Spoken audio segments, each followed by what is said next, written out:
Fred here, welcome back to the Gear Obsession channel. In this episode, we'll be taking a look at the MantisX Firearms training system.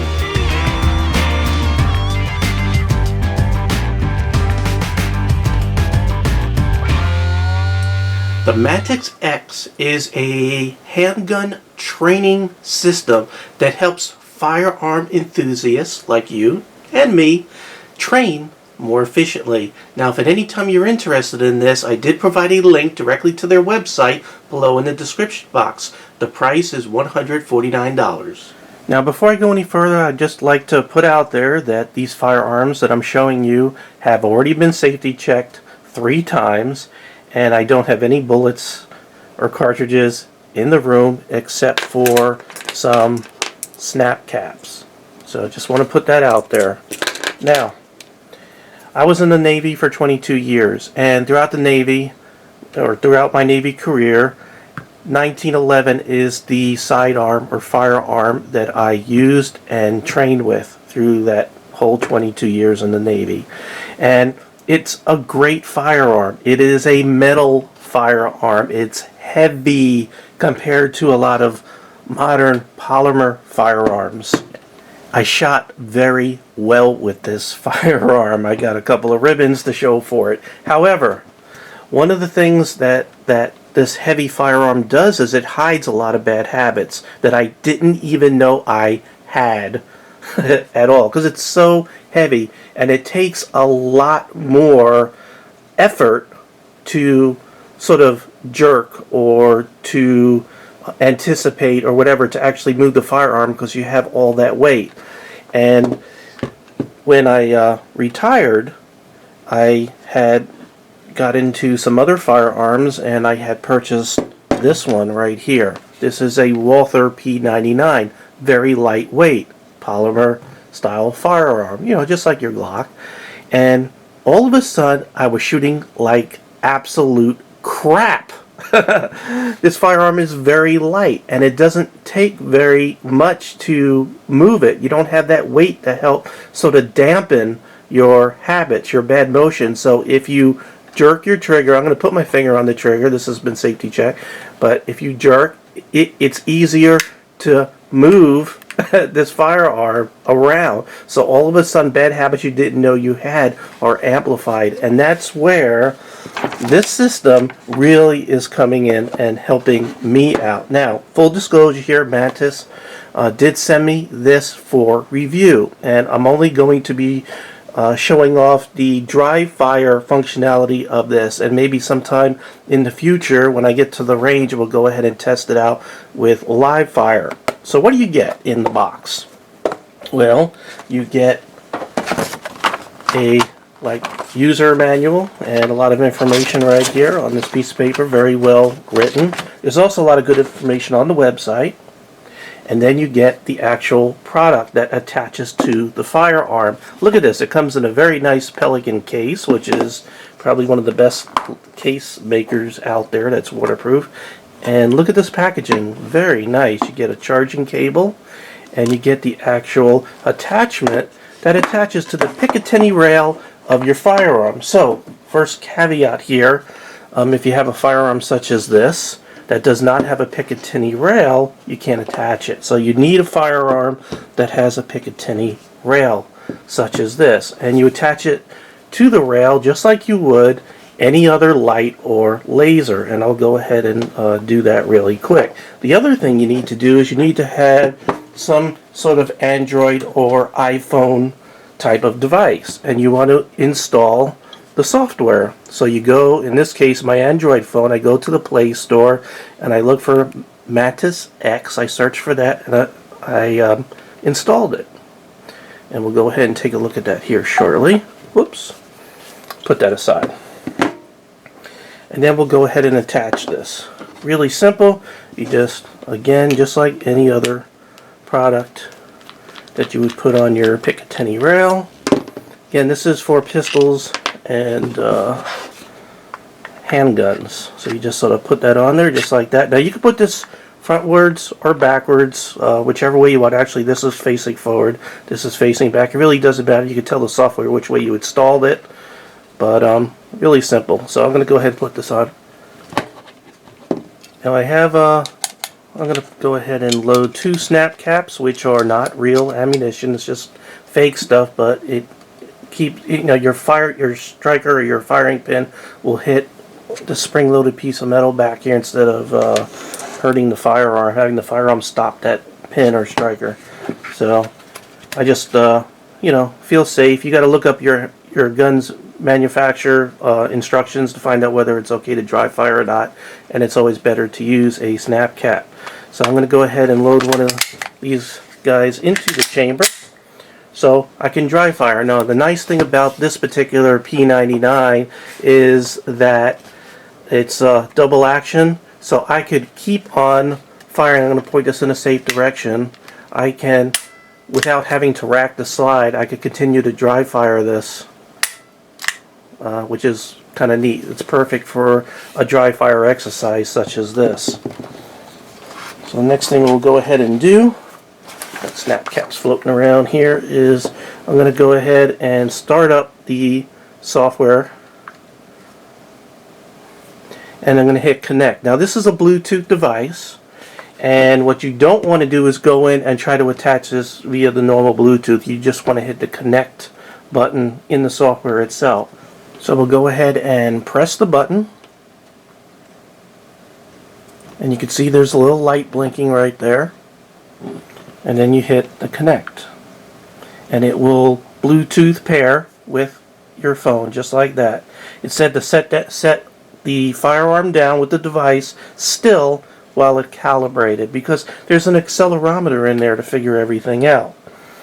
Now we could go ahead and go into the settings, and you can see right here it says dry fire analysis has been tested on hundreds of guns and is constantly improving.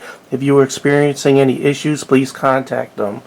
This works almost flawlessly with live ammunition. However, when you're dry firing, the device has to be able to sense all this movement and everything differently. And there's, you know, with just your firing pin or the striker going forward, it has to be more sensitive to pick that up. So it's not perfect, and they're working on it, is what this is all trying to say.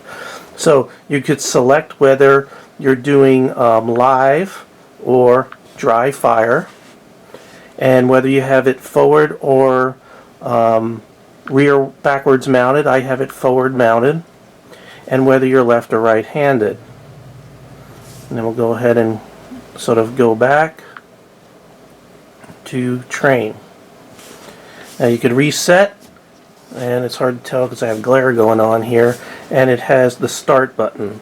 So I'm going to go ahead and have this pointed in a safe direction, and I'm going to hit start, and you're ready to go. Now again, this is not perfect, so I'm going to go ahead and pull the trigger. There we go. So this shows that I sort of jerk the firearm a little bit to the right. Now this is not a target.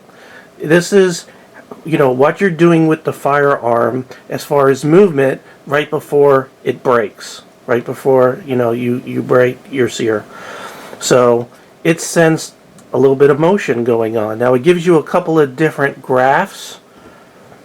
You could see here you have another graph and how much in the score. Actually, it wasn't too bad because it was a pretty good score.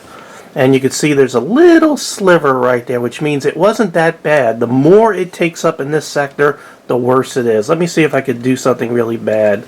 Like maybe I'll try to just jerk. Okay, you can see I really jerked really hard, and you can see that it's much redder in that sector down there, because you can see that I sort of pulled the firearm down as I, you know, jerked the trigger. And again, you can see that score was way, way lower. And you can see it there also in that representation. So it gives you real-time, ready-to-go data to help you analyze every shot. It generates the data and it helps you improve your shooting mechanics. Other things, it does have recommendations on what to do. Here it says tightening fingers. That's one of the causes of that, you know, fingers are tight. Let me see. I'm going to try I'm going to try to jerk, like anticipate and jerk up to see if I could get one to come up here.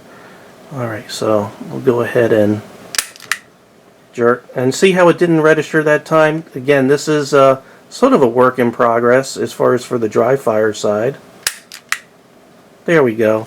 So you can see I sort of tried to jerk it up a little bit, and you can see right there it recorded it properly. And a pretty low score on that one of 62.3, so it wasn't that great. And again, you could see in all the different slots there the magnitude of error right there.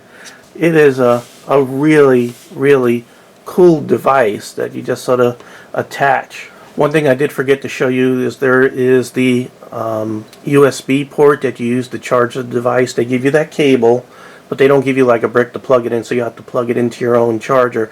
I guess one of the benefits for maybe mounting it the other way is you could get to that without having to remove it, but then it would be sticking out really far. So I mean, it's up to you.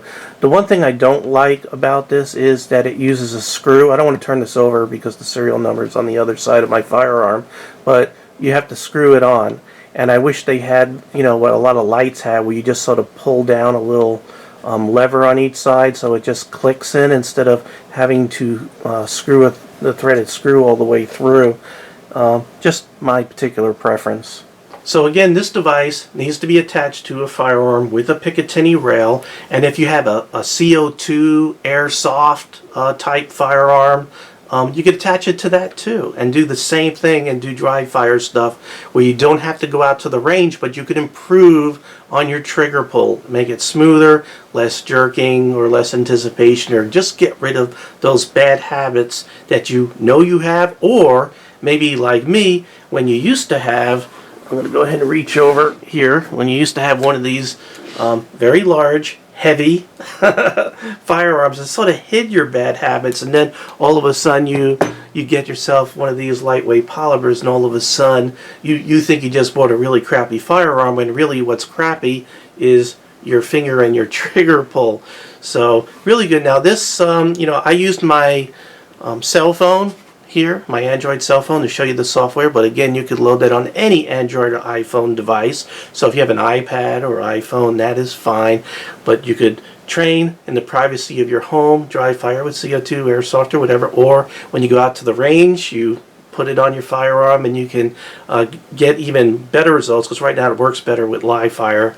And again, I hope to get out to the range soon, and I'll go ahead and try this out on the with some live fire and see how well it does there. But I'll tell you what, already I've been sort of messing with this for about a week, and I'm improving. I'm really happy, and I don't have to spend a lot of time going to the range, shooting, cleaning the gun, you know, all that stuff. And I have very little time to do all this, and the range is far away, so lots of issues. So at least I know I'm still training, I'm still improving, and that's what counts. Now, like I said, and I'm reiterating this because I don't want you to purchase something and they get mad at me because it's not working perfectly. With the dry fire, every 4 to 8 weeks, as a matter of fact, today they updated the software and they're trying to improve it, trying to adjust the sensitivity of the device to take into account firearms that might have a lighter firing pin or striker or whatever, to try to work all this out. And they are very open to recommendations and suggestions and feedback, because they're a pretty new product, but they're already getting very, very popular. So I'm very excited. I'm very excited, and I wanted to share this with you. And if you want to improve your gun control, this is what I call gun control. If you want to improve it, this is an excellent product. Okay, well, thank you very much for joining me here at the Gear Obsession channel. I really do appreciate every friend, viewer, subscriber, and especially you. And I hope you have a great day. Take care. Bye.